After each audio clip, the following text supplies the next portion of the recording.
সূরা ফাতিহা 7 বার পড়বেন, 7 বার পরে পানিতে ফু দিবেন। রাত 3টা বাজে আপনার বিবি হঠাৎ অসুস্থ, আপনার বিবি সন্তান সম্ভবা এই মুহূর্তে রাত 3টায় কোনো হুজুরে পাবেন না, ওনারা ঘুমায়, ইমাম সাহেব মুয়াজ্জিন সাহেব ঘুমায়। আপনার বাচ্চাটা রাত 3টা 4টার দিকে কান্নাকাটি শুরু করছে, তখন কোনো ইমাম সাহেব খতিব সাহেবকে পাবেন না, তারা ঘুমাচ্ছে। শীতকালে তো পাবেন না, কারণ শীতকালে ফজর হবে প্রায় 6টা বাজে গিয়ে। ওই মুহূর্তে আপনি ওখানে যাবেন না, যাওয়ার দরকারও নাই, কারণ তারা তখন ঘুমায়। বাস আপনি সূরা ফাতিহা 7 বার পড়েন, পানিতে ফু দেন, ইয়াকিন করেন সন্তানকে খাওয়ান, বিবিকে খাওয়ান। আল্লাহ তাআলার এই কোরআনের বদৌলতে, রাসূলের হাদিস প্রমাণ করে, ইয়াকিন থাকলে ওই রোগীকে আল্লাহ আরোগ্য দান করেন। এটা হাদিস শোনায়, মজার হাদিস, বিসমিল্লাহ। রাসূলুল্লাহ সাল্লাল্লাহু আলাইহি সাল্লামের নবীজির একদল সাহাবী এক জায়গায় গেছে যুদ্ধে, জিহাদে। যাওয়ার পর তাদের খানা শেষ হয়ে গেছে, খানা শেষ হয়ে যাওয়ার পর এমন অবস্থা হয়েছে, মুসাফির মানুষ, খাবার নাই। পাশে খ্রিস্টান পল্লী আছে, তাদেরকে গিয়ে বললেন যে আমাদের একটু খাবার দাবারের ব্যবস্থা করা যাবে কিনা। খ্রিস্টানরা সরাসরি না করে দিল, না, আমরা তোমাদের কোনো খাবার দাবারের ব্যবস্থাপনা করতে পারবো না। ইতিমধ্যে তাদের নেতা যিনি, ওই নেতাকে বিচ্ছু কামড় দিচ্ছে। বিচ্ছু কামড় দেওয়ার পর সমস্ত ডাক্তার কবিরাজ আনে, কাজ হয় না। তারা পরামর্শ করলো, পাশে একদল মুসলমান আছে, তাদের মাঝে কেউ যদি ঝাড়ফুঁক করে, এই ঝাড়ফুঁক কেউ করতে পারলে তাকে আমরা নিয়ে আসি, দেখি ঝাড়ফুঁক করার পর কোনো কাজ হয় কিনা। মুসলমানদের সদস্য সংখ্যা ছিল মোটামুটি অনেক।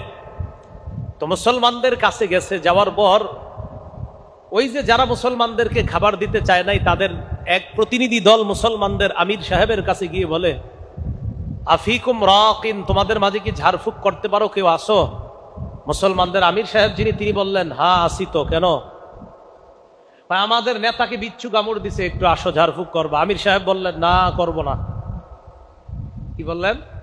করব না। কেন? খাওয়ান দিছো? খাবারের ব্যবস্থা করছিল? না, তো ঝাড়ফুঁক করবো কি লেগে? তারা বললো, যদি ঝাড়ফুঁক করো, আমাদের নেতা যদি ভালো হয়ে যায়, 30টা বকরি দিব। কয়টা বকরি? 30। এখন খানা দিতে চায় না আগে, এখন কয়টা বকরি দিবে? আমির সাহেব গেছে, যাওয়ার পর কি জানি পড়ছে, পইরা নেতারে ফু দিছে, আল্লাহর কি কুদরত, নেতা ভালো হয়ে গেছে। বকরি পাইছে, পাওয়ার পর সাহাবায়ে কেরাম চিন্তিত হয়ে গেলেন, ঝাড়ফুঁক কইরা বকরি পাইলাম, এখন খাওয়া যায় যাচ্ছে কিনা এই মাসালা তো জানি না, চলো নবীজির কাছে যাই। সাহাবীরা নবীজির কাছে গেলেন, ইয়া রাসূলুল্লাহ, ঝাড়ফুঁক করলাম, বকরিও পাইলাম, তারা খাওয়ান দিতে চায় নাই, পরে আমি শর্ত দিয়া ফু দিছি, পরে খাওয়ান দিছে, মানে বকরি দিছি। হুজুর, এই বকরি খাওয়া যায় যাচ্ছে? নবীজি বললেন, তোমরাও খাও, আমার জন্য রাখো। কি বললেন? তোমরাও খাও, আমার জন্য রাখো। এখান থেকে একটা মাসালা, ফুটু দিলে টাকা পয়সা জায়েজ আছে, মানে আমারে দেওয়া লাগবে না, কথা বললাম আর কি। এখান থেকে একটা মাসালা, যে ফু দিলে আপনার ওই যে হাদিয়া দেওয়া, ওইটা জায়েজ আছে। তাহলে রাসূল সাল্লাল্লাহু আলাইহি সাল্লাম ওই ফু দেওয়ার যে হাদিয়া পেয়েছেন, সাহাবায়ে কেরাম তারাও খেয়েছে। নবী বললেন, তোমরাও খাও, ওয়ালি সাহমুন, আমার জন্য এক অংশ রেখে দিও। যাই হোক, তো নবীজি বললেন, সব ঠিক আছে, আচ্ছা তুমি কি বইরা ফু দিছো, ভালো হয়ে গেছে? তো বললেন, হুজুর, আপনি বলছেন সূরা ফাতিহা, এটাকে বলছেন শিফা। সূরা ফাতিহার একটা নাম শিফা, এটা আরোগ্যের সূরা। এই সূরাটা হুজুর আমি 7 বার বইরা ফু দিছি, ভালো হয়ে গেছে। নবীজি বললেন, হ্যাঁ, ঠিক কাজ করছো তুমি। তাহলে আমাদের কোনো ঝামেলা হইলে, সমস্যা হইলে, আমরাও কয়বার সূরা ফাতিহা পড়বো?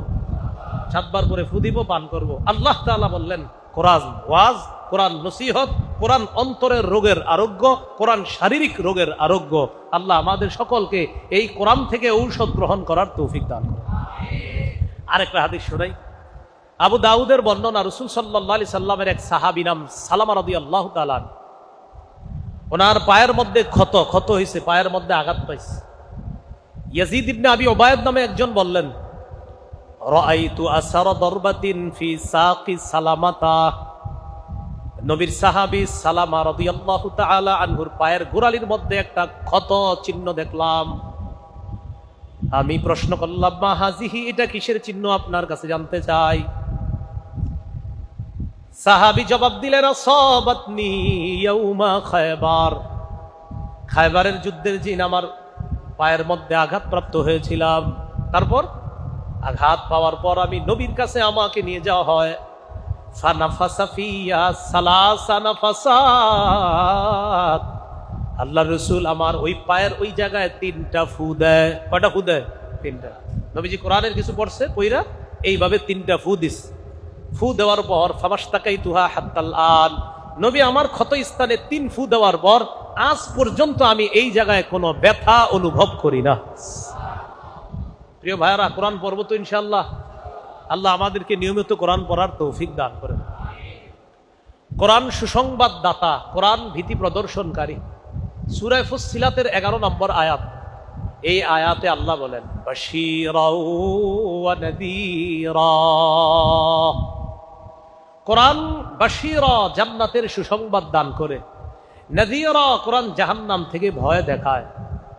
এজন্য যারা কোরআন পড়বে, কোরআন অনুযায়ী চলবে, কোরআন তাদেরকে জান্নাতের সুসংবাদ দেয়। কারা কারা আল্লাহর খাস সদস্য হতে চাই আমরা? কারা কারা? সবাই চাই ইনশাআল্লাহ? বলেন ইনশাআল্লাহ। বলেন আমরা, বলেন আমরা আল্লাহর পরিবারভুক্ত হতে চাই। তাহলে আপনাদের মাথায় প্রশ্ন আসছে, আল্লাহর কি আবার পরিবার আছে কিনা? হ্যাঁ, ক্বালা রাসূলুল্লাহ সাল্লাল্লাহু আলাইহি ওয়াসাল্লাম ইন্না লিল্লাহি আহলিনা মিনান নাস। নবীজি বলেন মানুষের মধ্যে কিছু মানুষ আছে যারা আল্লাহর পরিবার। সুবহানাল্লাহ। মানুষের মধ্যে কিছু মানুষ আছে যারা আল্লাহর পরিবার। সাহাবীরা বললেন মানহুম ইয়া রাসূলুল্লাহ, তারা আবার কারা? নবীজি বললেন হুম আহলুল্লাহ, আহলুল কুরআন, খাসাতুহু ওয়া আহলুহু। নবীজি বললেন যারা কোরআন পড়ে তারা আল্লাহর বিশেষ পরিবারভুক্ত হয়ে যায়। কোরআন যারা নিয়মিত পড়বে তারা আল্লাহর বিশেষ পরিবারভুক্ত হয়ে যায়। হাফেজ সাহেব যারা আছে এই জায়গায়, আমরা আজকে হাফেজ হইলাম, তোমরা মরণ পর্যন্ত কোরআন একদিনও তেলাওয়াত করা ছেড়ে দিবা এমন যেন না হয়। যেদিন বিয়া করবা এদিনও কোরআন পড়বা। হ্যাঁ, বিয়ের টেনশনে কোরআন পড়ে না যে আমি আজকে তো আমার বিয়ে, কোরআন পড়বে না, বিষয়টা এমন না। ওই দিনও পড়তে হবে, যেদিন বিয়ে সেদিনও, মানে বিয়ে হোক, বিয়ে হবে, সমস্যা নেই, কিন্তু কোরআন পড়া আবশ্যক। সহিহ বুখারীর বর্ণনা, ক্বালা রাসূলুল্লাহ সাল্লাল্লাহু আলাইহি ওয়াসাল্লাম তাআহাদুল কুরআন। নবীজি বলেন তোমরা নিয়মিত কোরআন চর্চা করো। ওটের বাঁধন খুলে দিলে বাঁধনহারা ওট যত দ্রুত পালিয়ে যায়, লাহুয়া আশাদ্দু তাফাসসিয়াম মিনাল ইবলি ফি উকলিহা। নবীজি বলেন হাফেজ সাহেবরা যদি কোরআন মুখস্থ করার পর কোরআন না পড়ে, কোরআন চর্চা না করে, চর্চার অভাবে যদি হাফেজ কোরআন